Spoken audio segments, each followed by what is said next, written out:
Yo, what's good everyone? Welcome back to the channel. Today I'm going to be breaking down how I turned just $60 into over $13,000 playing NHL DFS on DraftKings. I'm going to go through the lineup that won me over 13 grand, plus I'm going to go through some general strategies that I use when it comes to playing NHL DFS tournaments. With that being said, let's dive into my winning lineup here. Alright, so diving into my winning lineup here from Thursday night, you can see this was on April 27th during the NHL playoffs. We had ourselves just a 3-game slate that night between the Tampa Bay Lightning and Toronto Maple Leafs, Winnipeg Jets and Vegas Golden Knights, and then the New York Rangers and the New Jersey Devils. And you can see here with this lineup, what I ended up doing was stacking up the Toronto Maple Leafs power play, grabbing 4 of the 5 guys from their number 1 power play, and Tavares, O'Reilly, Marner, and Riley again, Morgan Riley and Ryan O'Reilly. And then I did a 3-man stack here with the Vegas Golden Knights,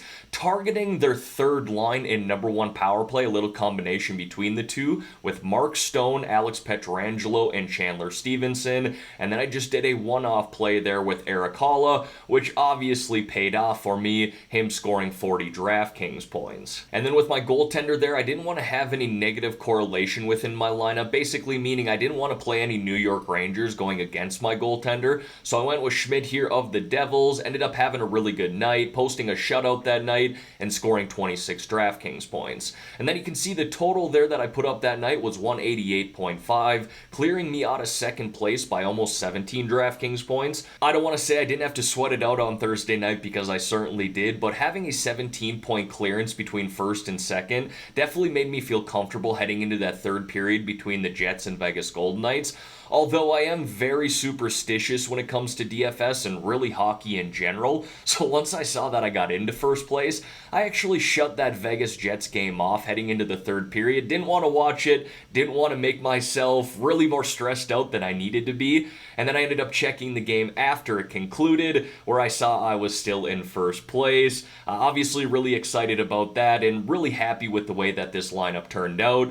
But let's dive into my strategy and thinking behind building this lineup for Thursday night. So for starters, I think it's probably appropriate to go back to the spreadsheet and video that I built for this Thursday slate. You can see right off the bat here that I highlighted that third line for the Vegas Golden Knights as one of my line stacks. Chandler Stevenson and Mark Stone. I paired those two up with Alex Pietrangelo, being that all 3 played on the number 1 power play. And I kind of talk about that here in the notes off to the right-hand side. Being that it was just a 3-game slate, we need to find ways to make our lineups unique. You can do that by targeting game stacks, team stacks, or power play stacks, which is basically what I did in this lineup.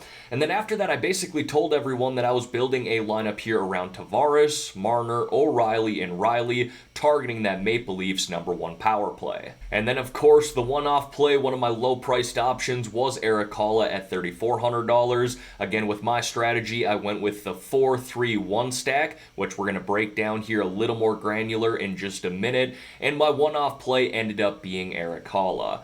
I think the biggest question here is going to be around the goaltenders, and I did have some people point this out to me. They said, Griff, you listed off Brossoit and Shesterkin here on your spreadsheet, but let's roll back the clip from Thursday where I talked about Schmidt. And then I got a couple of goaltenders there for you. Now, for starters, my favorite game to target is that game between the Rangers and Devils. If you want to go with Schmidt of the New Jersey Devils, who's looked very good in his first 2 playoff starts, I have no problem with that. He's $7,800. I already built the lineup with him just last night. So yes, I understand he was not an official play here on the spreadsheet, but that's why I always tell everyone to watch through my full videos. They're usually only 10 to 12 minutes long. I can't list everyone on the spreadsheet, it's pretty condensed in itself, but I certainly will talk about other players and stacks that I like throughout the video. With that being said, let's dive into some of the stacking strategies that I take when it comes to building my NHL DFS lineups, and there's really 3 strategies that I typically stick to. The first being a 4-3-1 approach there at the top. As you obviously just saw, that was the approach that I took that ended up winning me $13,000.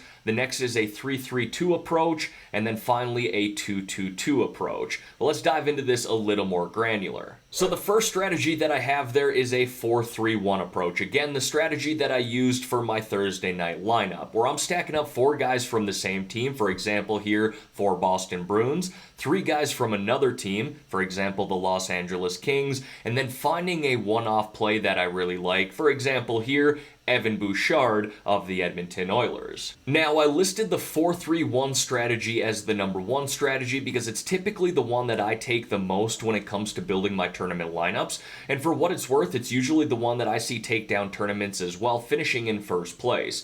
Yes, it's a little more high risk, high reward. You're basically putting all your money on 2 teams here, but when the reward pays off, it's usually pretty good. The next strategy we have there then is a 3-3-2 stacking approach. 3 guys from one team, 3 guys from another team, and then rounding it out with 2 other players from the same team. You could do 2 individual players there as well. You don't need to always force 2 guys from the same team, but in this example here, that's what I went with.